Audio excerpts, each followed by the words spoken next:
Conferences can be an important part of creating a brand new you.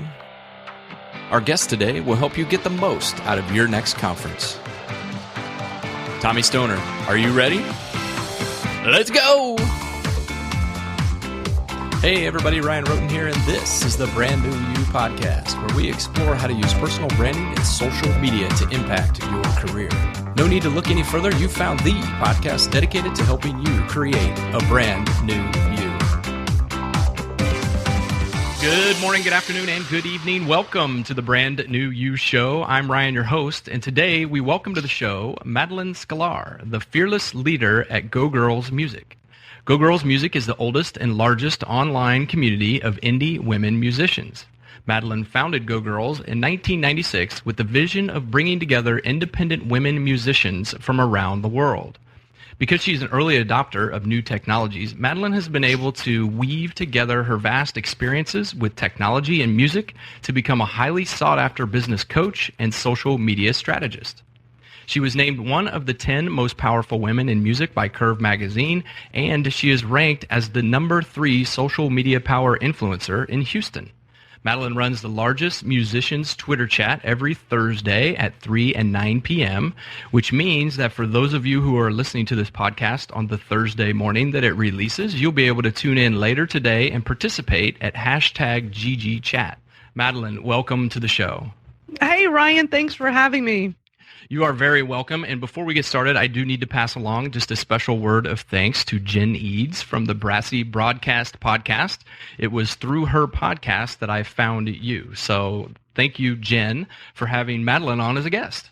Yeah, thanks, Jen. I love how we all get connected through the internet. I mean, that's why I started everything that I did 19 years ago. Yeah, the world is definitely a much smaller place now with the internet and all the different technologies and the way social media is being integrated into just everything now. And it's really pretty awesome. It sure is. I just love how we can use it to connect with people all over the world. It fascinates me. And it was the reason why I started my music community back in 1996, because in 1995, I first got hooked onto the internet, just learning about it, surfing around, and I saw the power of it and the potential to use it to bring people together. And there you are, early adopter of technology. I'm not sure what I was doing in 1995, but I'm pretty sure I wasn't paying attention to the internet too much. I don't know anybody other than myself and my then husband that he was the techie geek that got me going on. And we were the only people that I knew of at the time that were on this new thing called the internet. Yeah, I'll date myself a little bit here, but when I went to college, we did not have email. And if you needed a computer, so there were some classes that the teachers would say you need to print something and you had to use the computer. You had to actually rent space in a computer lab where all the computers were housed on campus, and you had to take whatever space was available at the time it was available, which means if you could only get a 3 a.m. slot, guess what time you were going to the computer lab? Right. So, and it's amazing how times have changed. That is true. That is very true. So let's go ahead and get started. I have a single question that I always start every podcast off with every guest, and that is, if you could vacation in only one place for the rest of your vacation days, where would you go? Now, that's an easy one for me. I've been to the most beautiful beach in the entire world. I've been to several beautiful beaches worldwide, but my most favorite would be Rhodes, Greece. Rhodes, Greece. Now, okay, so I'm trying to visualize Greece in my mind. North, south, where is Rhodes, Greece? Rhodes is, if memory serves correct, I believe that is more on the northern side. It was several years back, but I tell you what, it was the most beautiful place I had been to. I've never been there, but people who I've talked to have said the exact same thing. So when you go to this beach in Rhodes, Greece, will you be taking a book with you? And if so, which book would you take? You know, I knew you were going to ask me that question. And so there are actually 2 books that I have sitting out on my dresser that I've been wanting to reread because they're really good books. And one is called Anything You Want by a friend of mine, Derek Sievers. He was in the music business for many, many years. He started this amazing company called CD Baby. And at the time, he was an early adopter like myself, and we spoke on panels at music conferences many, many years ago, back in the early days of the internet. But what he did is he filled a need. He was a musician, and he knew how to sell music online when nobody else knew how to. So friends kept asking for help, and he just turned it into a business. It's a really amazing story, but he wrote this really cool book called Anything You Want, 40 Lessons for a New Kind of Entrepreneur. And even though he did this, his story is in the music business, he wrote this book that applies to any entrepreneur. It's a really good book. It's real thin, so it's one of those books you can sit down and read it from cover to cover in an hour, hour and a half tops. So I've been wanting to reread it. I try to read it about once every year or so because it's so inspiring. And then there's another book. This is a classic I've been meaning to read again. It's called Who Moved My Cheese by Spencer Johnson. Are you familiar with that one? Yeah, I'm familiar with that one. This is such an amazing book, and I just am at this place where I feel like I need to read it again. Okay, good. For inspiration, you know? Yeah, it is a good book, and I definitely will check out the Anything You Want. My challenge with that question is that I'm compiling this huge list of books that eventually I am going to have to dive into and start reading.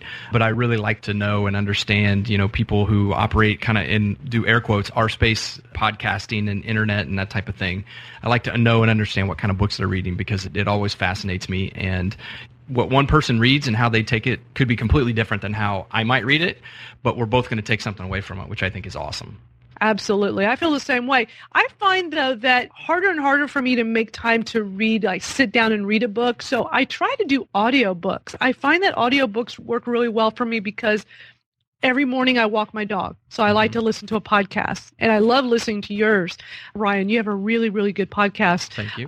So I'll listen to a podcast or I'll listen to one of the books. I like to use Audible or iTunes, iBooks, and also when I'm in the car. And so I find that to be a great way to consume books is just when I'm out doing something. Yeah, I have an hour-long commute to work each way. And so I have tried over the last several years to turn my hour-long commute, which could be drudgery, into an hour of learning every morning and an hour of learning every afternoon. So if I do it right and I listen to enough podcasts or audiobooks, I can get 10 hours of learning in every week. And that adds up quite a bit. So if anybody's listening and they're not doing that on their drive to work, they need to start because it's a great way to pick up knowledge fast. I so agree with you. I'm a big music person, obviously. And normally when I'm in the car, I am just rocking out to music. But I stopped doing that several years ago when I got turned on to podcasts because even though I'm an educator, I teach people how to use social media. I teach also musicians how to do the business side of things in music. I'm always learning, and I love learning. And I love to listen to podcasts and educate myself and hear what other people have to say about a variety of subjects, especially online marketing, because I love that. I love social media and anything to do with online marketing. I'm going to move away now to a section that I refer to as Pick One and Tell Me Why. I'm going to basically give you two choices. You tell me which one you prefer and the reason behind it. And I'm pretty sure that everybody listening to this is going to know the answer to this first question. But if you could choose between the financial planning business or the music business, which would you choose? Music business, but I was in the financial planning business prior to the music business. Did you know that? Did you uncover that? I did, yeah. Okay. Yeah. It's interesting how that was my former life. But yeah, music business, hands down. All right. So I also happen to know through my research that you do not like to sit into a quiet room when you're working. So do you prefer to use Focus at Will or Pandora? Oh, Pandora. I love Pandora. I do use Focus at Will. Are you familiar with Focus at Will? Have you tried that? Yeah, I use it. I love it. I discovered it last year and absolutely love it. Now, when I'm working, though, I really like to have music. Like, music moves me, right? So I like to have music. I like to have it loud. But sometimes I need something where I just need, I guess when I'm just overloaded. And then I find that Focus at Will helps me kind of come back down a little bit and like need to recharge while I'm working. Like this is all in work mode, but I find that sometimes focus at will. But I will say Pandora is like 90% of the time is on. Right. That was actually a big part of your GG chat yesterday as well. It was the differences between Pandora and SoundCloud and all that I noticed. So right. We talked about streaming music and free versus paid. And it was a very interesting conversation. And, you know, musicians are all about getting paid and we understand that. But as a consumer, I really like these services, and the difference between the consumer side of it versus being an advocate and trying to help musicians get paid, and I'm all for that. Yeah, it was a very interesting chat, and I was lurking, but I didn't really feel like I had a whole lot of value to tweet in. But I was paying attention just to see, you know, what everybody else's opinions were on it. So. Hey, we love the lurkers. I wish I knew who all was lurking. I think it would be pretty amazing, and I think it would be awesome if somebody could develop a tool that lets us know just in a nice way, like, hey, you know, yeah, there really were 1,000 people, you know, paying, you know, tuning in, paying attention to the chat. Yeah, there you go. If there's anybody in software development who's listening to this, there you go. You just got a business idea. Figure out how to do that. I know Madalyn wouldn't be the only person who would use it. That's right. All right, so speaking of technology, which would you prefer? And I think, again, this is probably an obvious one, but do you prefer Meerkat or Periscope? Right now is Meerkat. I really, really like Meerkat. I like it because it was the first one out. I'm an early adopter. I jumped on it. I learned all the ins and outs. What's been cool is that I tweet out to them. I'm always tweeting articles about them. I always make a point, and this is something I teach in my Twitter training, is that I'm always tagging both the business and many times what I've been doing is copying in the founder, the guy behind Meerkat, because I want him to see that we're all like into this. We all like this app, and I want him to see that we're all paying attention and we're on board with it. And many times he has favorited those tweets. A couple of times he responded to the tweets. Really, really cool. I really like that. That's awesome. That's Ben Rubin, right? Yes, Ben Rubin. Right? Yeah. Yes. I've seen an interview with him. He's a very interesting guy, and I really like the power I think that live streaming is going to bring over the next, well, now, but just as people really get familiar with it and they start to figure out how to really use it, it's going to be amazing what we can do with it. But you know what's interesting, Ryan? Here's what's really cool. This is not something new. This type of technology has been around for quite some time. I've been using Ustream. You know, there was Livestream, Ustream, and Justin TV. Those are the three that emerged about 5 years ago, because I've been live streaming from South by Southwest and other music conferences for about 5 years now. Now, I chose Ustream because out of the three, to me, Ustream was the winner, and they ended up being the winner. But we had that capability all this time. It first was through our computers, but they very quickly made this available through our phones. And I used to play around with it and would go and live stream on Ustream with my phone. It wasn't super great quality at the time. We're talking 5 years ago, 4 or 5 years ago. So I think it's all about timing. So today, you look at our iPhones and the quality is completely there. So it's interesting to me to see that, wow, people are like embracing this, like, wow, this is amazing new technology. And it's like, okay, it is cool. The newness is that it's HD. That's probably the only part of this that's really new. But I love seeing people really getting on board with this, and it's so easy to do. I think that's why it's so popular right now. You whip out your phone, you hit one button, and you're live streaming. Right. It's very cool. Yeah, and you know, I've noticed, so in the short time that Periscope's been around, I've noticed that, and this is just my opinion clearly, but I've noticed that Meerkat seems to be right now for people who are more serious about a message that they want to get out, whereas Periscope seems to be just anybody who wants to show anything that they're doing at any point in time. Those are the people that get on it. You know, so for example, my son decided to Periscope himself eating potato chips. And he had, within seconds, he had almost 100 people viewing him. And by the time he was done, he had like 1,000 of those little heart things that had flown up. And it just blew my mind, but it still shows the power of what live streaming can do. Exactly. And I think we're going to find that more and more people are going to be more interested in tuning into this versus their TV. Like what I'll do is when I've got some free time, I'll go look at Meerkat, I'll go look at Periscope, and I'll just scroll through and see who's talking, and I'll just tap on one. Okay, it's like TV, watching what they're doing. Okay, I'm bored. I'm going to go to the next one. Yeah. It's a great way to connect with people and just see what's going on in the world. What are people doing? And I think you're so right. I think Periscope is more for fun and people using it for a good time. The little hearts are cutesy. I don't really take it real seriously. I've seen some people make some interesting points with it, talking about, well, what if somebody's talking about something serious, or what if there's a news report and it's something really bad? People are doing hearts. Like, would that be the right thing to do? And it's kind of weird and crossing a line. So I don't know. It's going to be interesting to see over the next several months, like, where do these two apps go? Meerkat's been out for 1 month.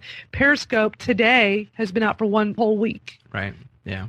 Okay, last one. If you were at a conference and you had an opportunity to have a lunch with one of two people, and there were 2 doors, and behind one door was Gary Vaynerchuk, and behind the other door was Amanda Palmer, who would you go have lunch with? Oh, my God. Why did you make such a hard one? When you first said Gary Vaynerchuk, I'm like, oh, Gary V, hands down. But then you threw in Amanda Palmer. Oh, wow. Can I have both? Please? No. I guess if we know how to cut a hole between the wall. Yeah, you know what? I'll have to say Gary Vaynerchuk, I am such a huge fan of his. And here's why, is him and I are so much alike. I get him. If we were buddies, he would so get me, because, and I'm proud to say that he does follow me. He doesn't follow back too many people. Same thing with Amanda Palmer. These people, they have millions of followers. They don't follow back too many people. On the flip side, yet I am being followed back by both of them. And so it's quite an honor. But Gary Vaynerchuk, here's what I love about him. Super early adopter to new technology, a fantastic speaker, a great entrepreneur. He does everything right. Him and I are so much alike because he and I are the kind of people that will be up at 3 o'clock in the morning trying to figure out how to make Snapchat work for business. We don't sleep. We are the ones that are always learning and being ahead of the curve, and, playing with Meerkat and figuring out how Meerkat will best work for our clients. I love that about him. I love that he and I are the type of people where, we give up having a night out with friends to just be working on that new thing that's going on in technology. And I don't mean like all the time, like I do have a life, but I read stuff about him, and we're so much alike with that we're very passionate about learning and then taking what we learn and teach it to others. I think that's really cool. But Amanda Palmer is a very cool person too. Her TED Talk is absolutely my favorite all-time TED Talk. Really good. I actually learned about her through your GG chat, and I went and I checked out her TED Talk, and wow, she's an amazing speaker as well. She really is, and her book is fantastic. I bought the ebook, didn't have time to sit down and read it, so then I bought the audiobook, so I bought it twice. The audiobook is like, I think 7 hours, or I don't know, it's crazy. It's really long, but what I did is every time I was in the car when I bought that book, I listened to it, and it took a while to get through it, but she narrates it herself, and it is amazing. So I highly recommend people go and get the audiobook and listen to it. Even though she's a musician, a lot of entrepreneurial nuggets in there that you can take away. So the Brand New You show actually has 2 meetings. One is with the brand and the title. The first one is personal branding. And then the second one is that I want to be able to provide advice and tips and, even down to tactics to people to help them learn and understand how they can create a brand new version of themselves. Because as Dory Clark says, we all go through a reinvention process at some point in our lives where we change or we pivot, just like an entrepreneur would do with a business, and we want to go into a different direction. And so creating that brand new version of yourself can sometimes require you acquiring new skills and new talents. And I think one of the best ways that people can begin that process of creating a brand new you is by attending conferences. And when you were on Jen's show, you guys were talking about attending conferences and how to get the most out of them. It was just a fantastic discussion, which is what kind of led to you and I being here today. And so my first question about conferences is, do you think that people should have a plan before they actually go to a conference? Absolutely. I think you get the most out of a conference when ahead of time you go on the website, you go and see who's speaking, what are the different panels and workshops. Many times conferences will even post a list of the attendees so you can see who all is going, and start making a list of who you want to see, who you want to connect with. It's really important to do that so that way you get the most out of the conference.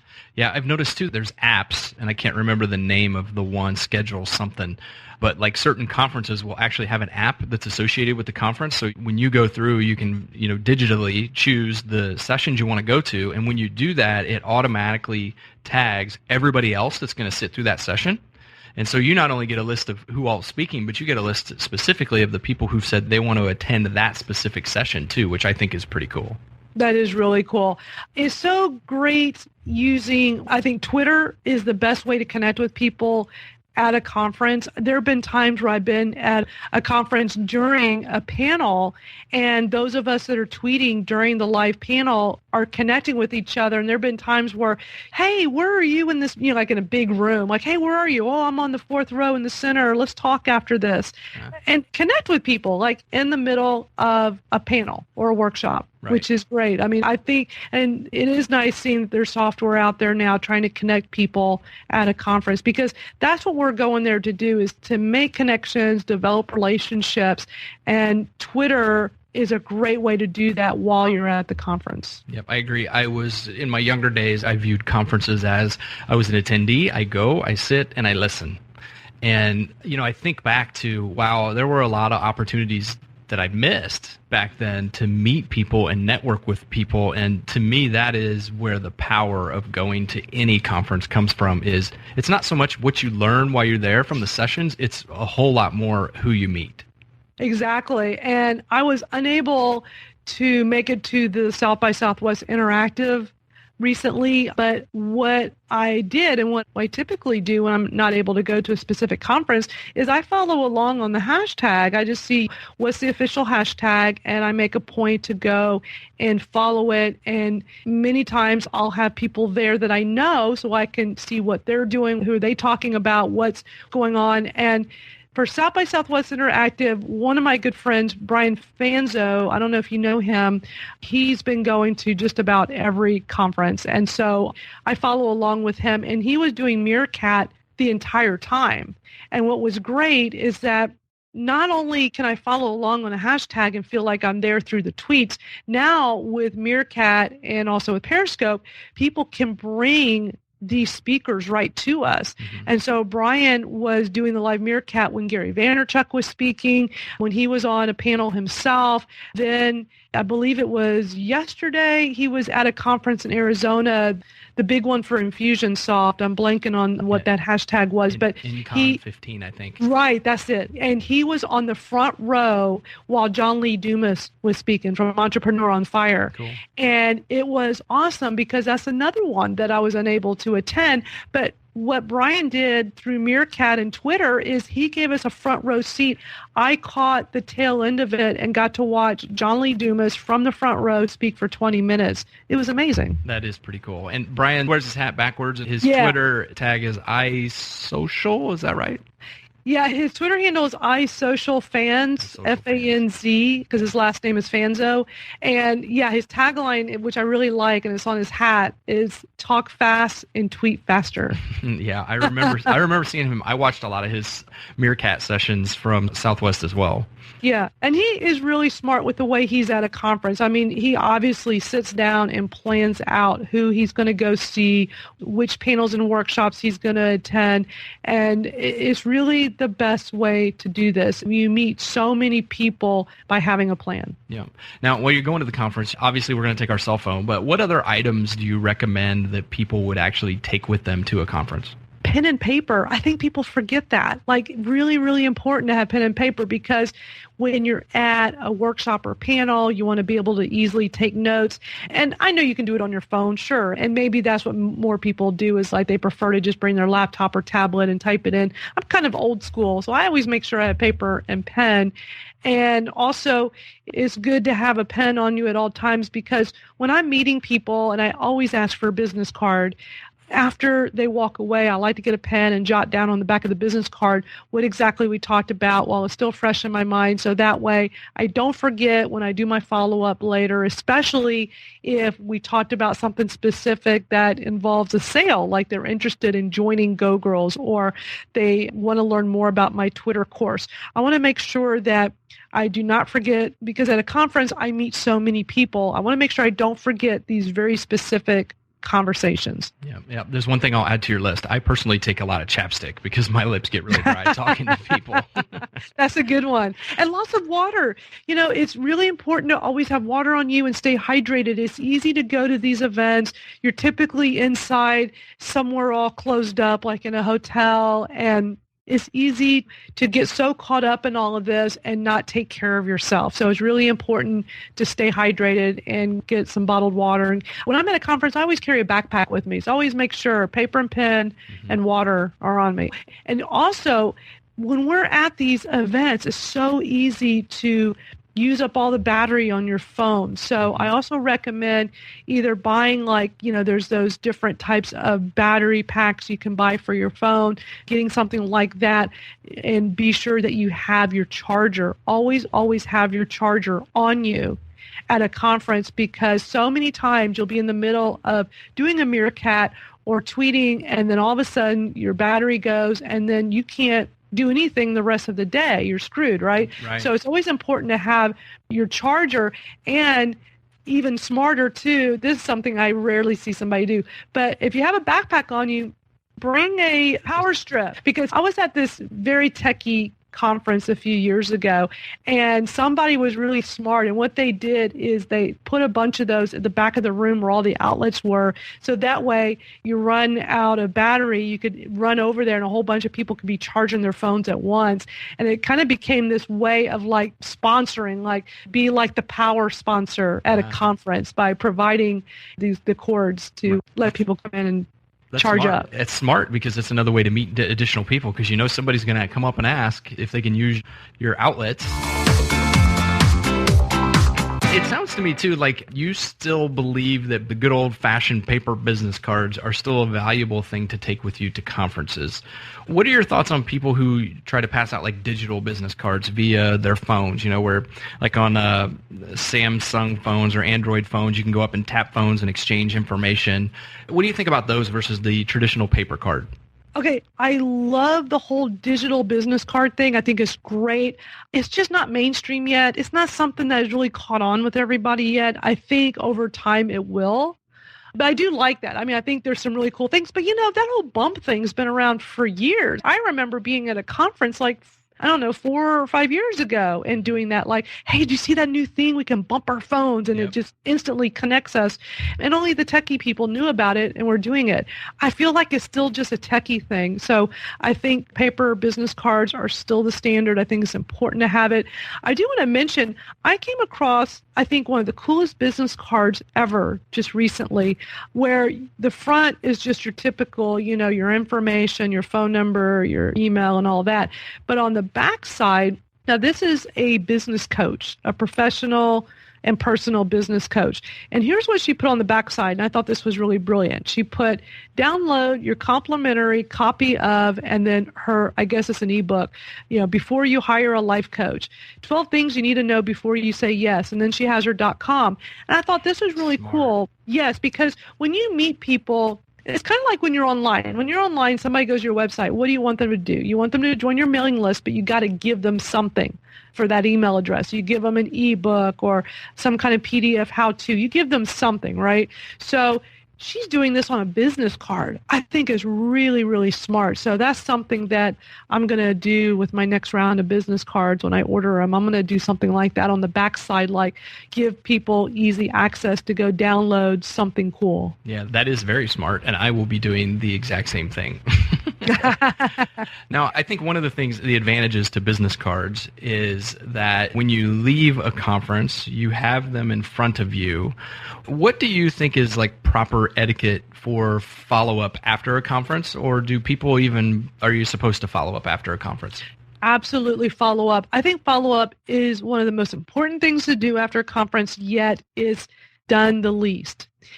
And I don't know why that is. I'm always fascinated with the psychology of things, and I don't know what it is that keeps people from doing the follow-up. I've been to so many conferences. I meet so many people, yet afterwards, such a small percentage will reach out to me. So what I always recommend for the follow-up is after the conference, like maybe at least wait a few days, like give people the chance to get back home and back to work mode, but definitely before a week has passed. You want to do some kind of follow-up. I prefer email. I think email is the best way to do it. Although today, a lot of times people do the Twitter and Facebook and everything. And I feel that the email follow-up is necessary because it's easy for us to do the tweet. You know, you meet somebody, hey, what's your Twitter handle? And then you do a tweet, hey, I got to meet so-and-so. Thank you. This is great, blah, blah, blah. Over and done. You're already forgotten. Mm-hmm. By the time you get home from that conference, you are so forgotten by those people. If you think that doing that tweet was enough, you're wrong. So I always tell people, do an email follow-up. Give them a little bit of time to get back and get settled. But before a week is out, do that follow-up. And I always find that what works best is when you're meeting somebody at a conference, ask to get your picture taken with them. Everybody loves to get a picture taken. You know, they're honored. I mean, if I met you at a conference, hey, can I get a picture with you? I would love to, show this off and post it all over social media. You're going to say, sure, Madalyn, of course. Also, what I want to do is I want to use that in my follow-up because that's how you'll be memorable, especially for a Gary Vaynerchuk or an Amanda Palmer, somebody who is a big deal that they meet hundreds of people at every conference. You certainly are not going to stand out to them when they've met 1,000 other people just like you in one weekend. So by doing the picture with them, when you do that follow-up by email and you say, hey, it was so nice to meet you and I would love to, work with you or whatever it is you want to put in your follow-up, attach that photo. So when they see that, they'll remember, oh yeah, that was Ryan. What a cool guy. It brings it all back to them. Speaking of bringing it all back, when was the last time you attended a conference? No, I'm not talking about a conference for work. I mean, when was the last time you attended a conference for yourself? Until 2013, the answer for me was, well, never. Every conference I had ever attended previously was because my day job required it. Then in early 2013, I decided to attend the first conference for myself. Immediately afterwards, I started to realize the power of attending conferences. I met people at that first conference who inspired and motivated me. I realized I had just taken that first step towards changing the 5 people I hang out with the most. Since then, I've made a point to attend at least 2 conferences a year. Conferences have become an important part of my annual learning plan. In total, I'll attend 3 this year. One is already wrapped up, and the next 2 on my list are the Podcast Movement Conference at the end of July, 1st of August in Fort Worth, Texas. You may remember Jared Easley and I discussing this one on show 16. I also plan to attend the Financial Bloggers Conference, better known as FinCon. Just like the podcast movement, though, don't let the name fool you. Yes, there'll be sessions there about financial blogging, but more than anything else, if you're looking to change your perspective and expand your circle of 5, you can't go wrong with attending FinCon. In fact, I would dare to say that FinCon has really changed my life. If you want to know how, check out the post I wrote about my experience at ryanroten.com/FinCon. Now, if you're serious about becoming a brand new you, conferences should become a part of your annual learning plan as well. And speaking of plans, don't forget to check out my 100% free online brand assessment. Head on over to mypersonalbrand.rocks. That's mypersonalbrand.rocks. Take the assessment and get your online brand score today. The current average is 42. Find out how you compare. Thanks again, Madalyn, for being on the show today. For those of you who would like to learn more about Madalyn, check out her website at MadalynSklar.com or visit her at Twitter at MadalynSklar. You can even send her an email, MadalynSklar@gmail.com. As I close out the show this week, I want to thank you, the Brand New You Show listener. It's my privilege and pleasure to bring this show to you each week. Your comments and ratings and reviews on iTunes and emails keep me motivated and inspired to bring you the best content I can find to help you become a brand new you. Next week on the show, we'll welcome back Madalyn for a discussion that will leave you, well, all in a Twitter. So until next week, I've been Ryan, and I'm out.